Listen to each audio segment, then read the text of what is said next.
Hey guys, that's right, I was on your left, and I broke out the Captain America shield to talk about Captain America, A Brave New World. So, let's get right into the review.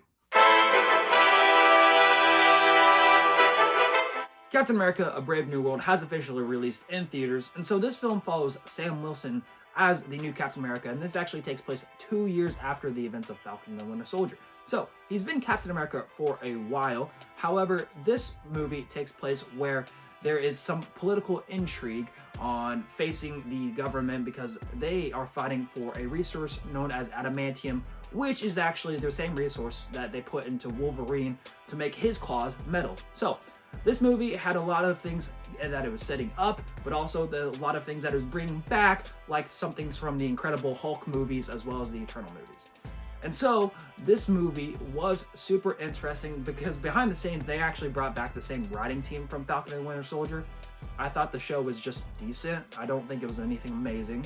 And then the other thing that they brought back was actually the director from Cloverfield Paradox, which is actually, it's not a good film if you've seen it. The Rotten Tomato scores, as you see on screen, are not great.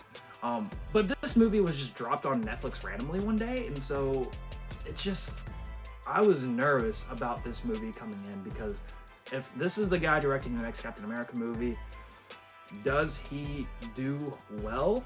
Because Netflix secretly dropped that Cloverfield movie. So, anyways, that is what we're kind of following up. But then to make things worse, I was also nervous because they actually delayed this movie for over a year to do reshoots. And reshoots are a normal process of filmmaking. But this one was really interesting because they delayed it a whole extra year to do reshoots. And that's also, I was just nervous about because that doesn't typically happen with films. And so that was another thing. And then there was reported behind the scenes drama. So there's a lot of things working against for this film. So I actually want to tell you what the good was from this movie, the bad was, the mixed. And then I also want to talk about some spoiler stuff and non-spoiler stuff. So stay tuned for all of that, but let's right now get into the good. Starting with the good, I think they did a really good job of portraying how Sam Wilson is different from Steve Rogers, which is a good thing because Sam Wilson is a different character than Steve Rogers is. So he takes up the mantle differently. He interacts with people differently. And I think that was one thing that was done very, very well, was just showing that Sam Wilson is a different man and will handle these different situations than how Steve would handle it. And so I think that was something really, really intriguing to me. And also it helped us dive into how Sam processes things differently. But I really do think that this movie was kind of a disservice to him, and we'll get more into that on the mixed. But I think Sam Wilson, like the integral details of him acting differently than how Steve would have interacted as Captain America in these situations, is super interesting. I think they did a really good job of that. The next thing I would say about this movie is that they actually do a really good job building the relationship between Sam and Isaiah Bradley. Isaiah Bradley was first introduced in Falcon and Winter Soldier, and he was just an interesting guy because he's been tortured for 30 years, he's been put in prison, and he was supposed to be another version of Captain America that was just treated very poorly. And so there was always something interesting about him, but honestly, he was my favorite character in this film, and they didn't do much with him. So like the fact that they made me care for him, and with him being in like maybe 10 minutes of the movie max, was kind of crazy. And I really think that they have an interesting character and an interesting dynamic in between him, Sam, and then even the new Falcon. It was just done really well with the relationship, and I would want to see more of that if they can bring this back into a different movie or the second of the new Sam Wilson movies. And I will say it was one of the best parts of the film, and if I had to rewatch the film, that'd be the one part that I would like to rewatch, is just seeing them interact as friends. And so that was something that was done really well. The next thing that was in the good is actually the Thaddeus Ross. So Thunderbolt Ross, he was replaced with Harrison Ford in this film. And so Harrison Ford, typically I would say, I don't know if he can give off the Thaddeus Ross vibe, but in this movie, his whole character arc is based around the emotions of his daughter and protecting his country and caring for his country, which is different light than what we've seen him in the past. And so I think he does a really good job of portraying Thaddeus Ross in a different light and showing that he can change, that he is trying to change to become better president, but also a better man or a better father. And I think this was just done really well. And so I'd like to see him come back if he can. But that was something that was also really well done. I have had questions on whether Harrison Ford is in this movie as Red Hulk for a long period of time or if it's shorter. And honestly, I'm going to give you an honest answer here. It's about 10 minutes if you haven't seen the film. He's in this film as Red Hulk for about 10 minutes, but Harrison Ford is throughout the whole movie. So if you're going to see Harrison Ford, he's in this film, just not as Red Hulk as long as you might want or you might think. So there is that. Now we're going to move on to the mix. So starting with the mix section, I think this movie does a really good job of just being completely just fine. And it doesn't do anything to offend me, didn't do anything to amaze me, and it was just kind of there. It's just fine. So this is a movie that I wouldn't go into with the highest hopes, but it wasn't awful. So if you're looking for a fine movie, that's what this is. But moving on to like the actual details of the mix section, one thing that I had trouble with was, unfortunately, I don't think this movie was as grandiose or as big scale as Marvel would have liked. I think that Anthony Mackie did a really good job with what he was given, and that not having Steve Rogers or Chris Evans come back in the role is going to kind of throw off audiences. I know most people already know that Sam Wilson is the lead star in this movie, but he has a lot to follow up with Chris Evans and the way his character worked. And I don't think Marvel does a great job of passing over the torch. Now, you get to see how Sam interacts with things differently as his Captain America, which is also really, really cool and was part of the good. However, I don't think there's just much for him to say and make audience say, yes, that is my Captain America now, and he is way better than Steve Rogers. And I don't expect them to think that he's better than Steve Rogers, but to me, it doesn't feel like they completely set it up that he was worthy of having and carrying the mantle of Captain America. And so that was one thing I was mixed about. However, for some people I've already talked to, they thought they did a really good job. So I might be completely off base here, but that was one thing I was kind of noticing as the movie was going along, that a lot of people were saying that he's just not as grandiose as Steve Rogers was, and that he just needed a lot more oomph in this movie to like really make you feel like he is the new Captain America and he deserves to stay as the new Captain America. So that was one of the mix. The next thing I would talk about in the mix section is actually the action sequences. The action sequences didn't do anything to really offend me, but they weren't anything crazy, all right? So what I mean by that is that they would have simple fight scenes, punch scenes, and it was nothing special, just the basic punching scenes. But there's also ways that Sam Wilson could have gotten out of situations with using his tech that he was given that he just didn't use. So like there was one scene where he's just punching people and he had his tech with him, and the fight could have been over in 3 seconds, which I understand they're trying to do it for the movie's purpose and to give you more action sequences. But there's some ways that Sam Wilson could have just easily won fights. There's also a lot of green screen used in these action sequences, and you could tell. So like there's one in the final fight where Captain America is fighting Red Hulk, and you can clearly see he's looking up at the Hulk, but it's just him, and it's a green screen. If you've seen the movie, you know what I'm talking about. It just doesn't look good if you're going in and noticing these things. However, I don't think the mainstream audiences will care enough to even nitpick that. But I think the action sequences were well done in some senses, and then there's others that just like looked off, or the CGI just did not work well in the scenes. And so that was another thing I noticed. The next thing in the mix section was actually Joaquin Torres's character. There isn't anything like that's harmful from this character. I just think we should have been able to spend more time with him because he's in some parts of the movie, out of the other parts, and I think he should have been in the movie more and before we get into Avengers Doomsday, so we can see how this character interacts with people differently. He is part of the reason for a lot of jokes and part of the reasons for some of these action sequences to even take place.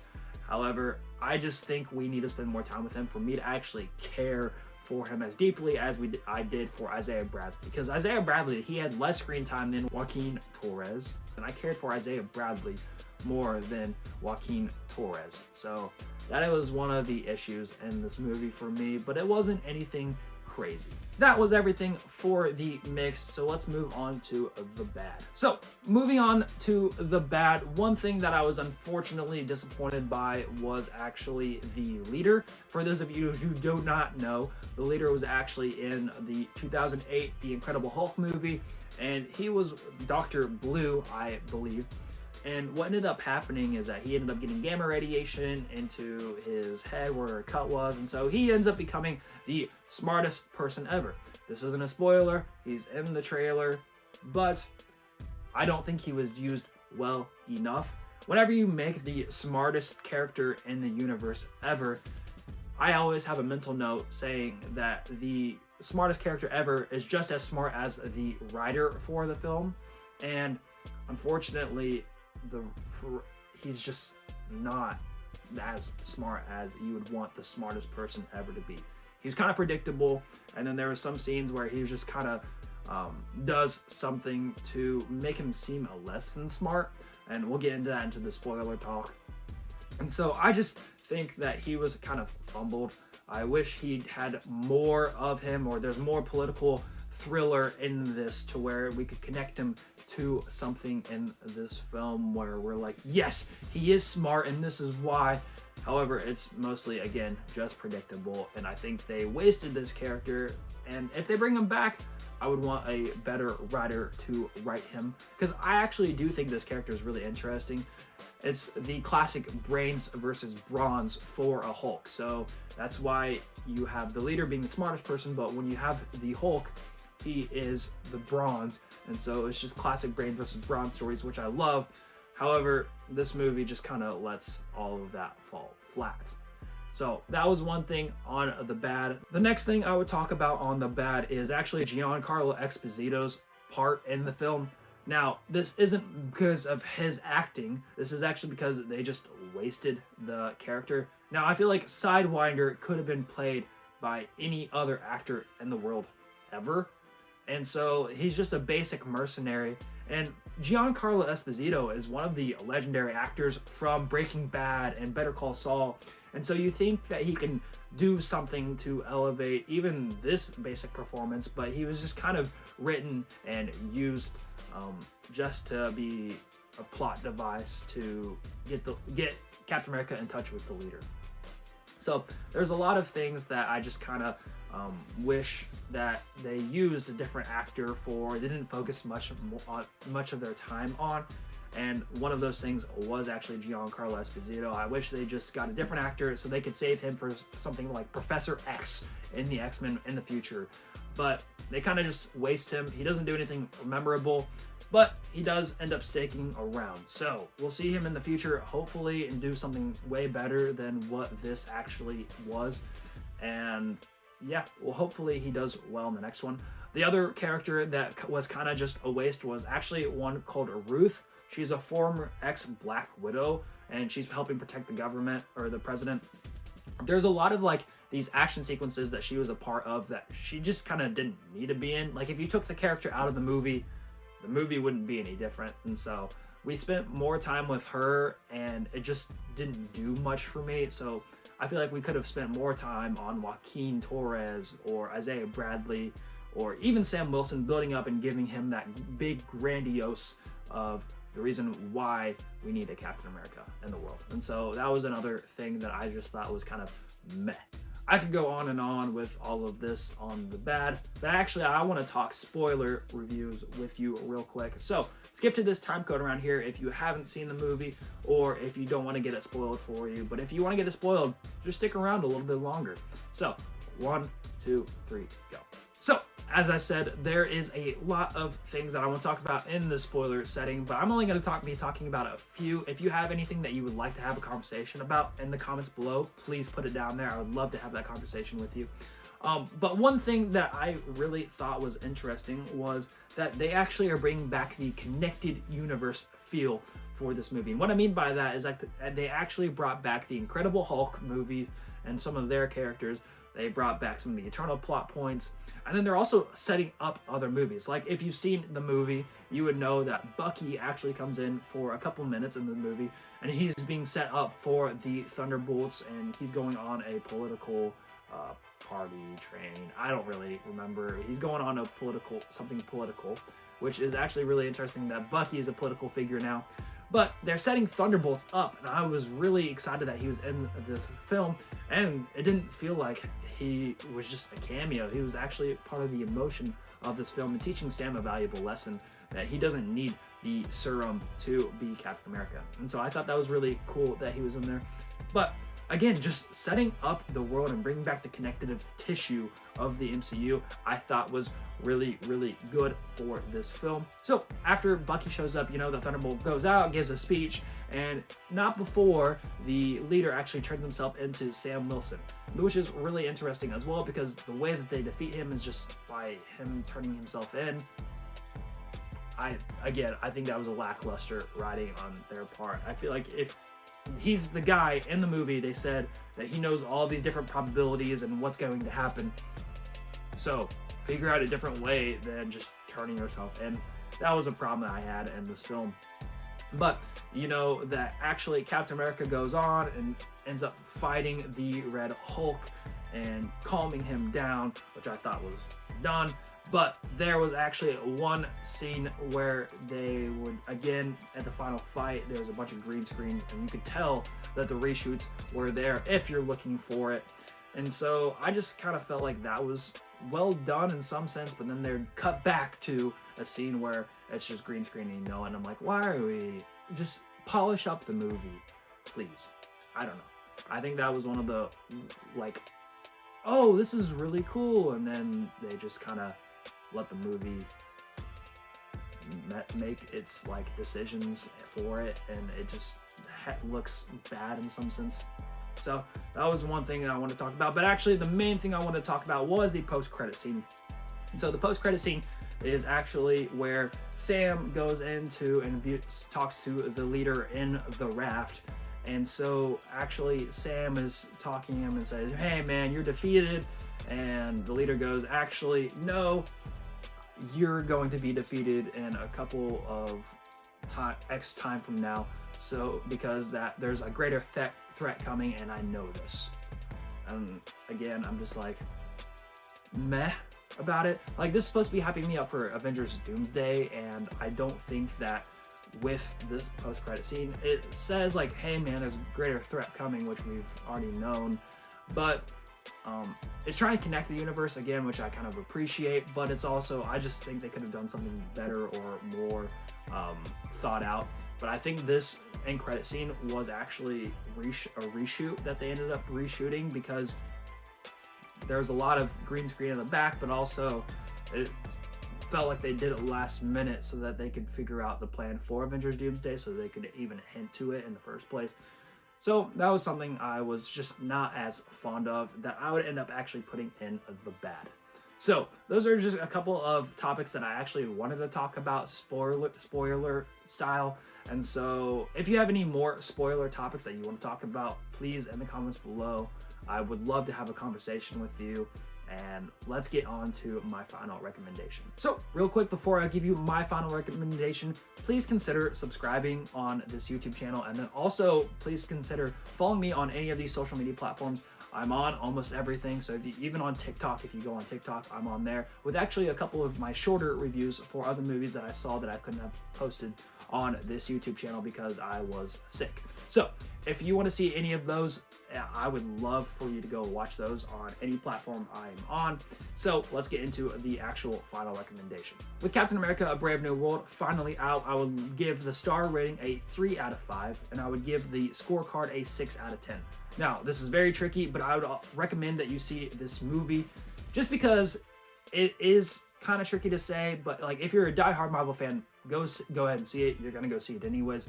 But if you're a casual fan, I would just say stay at home, and then you can watch it, but just watch it on streaming when it comes out on Disney Plus in like 4 months. I don't think that you need to rush out to see this one. It's nothing crazy. And even if you want to talk about it, again, you can go ahead and watch it. And it is worth watching, but it's just nothing that I would go rush out to see. So that is my final recommendation with this film. But those are just my thoughts and opinions on this movie. So if you want to have a conversation down below, I'd love to have one. And then please consider clicking subscribe or the like button on this video if you've made it this far.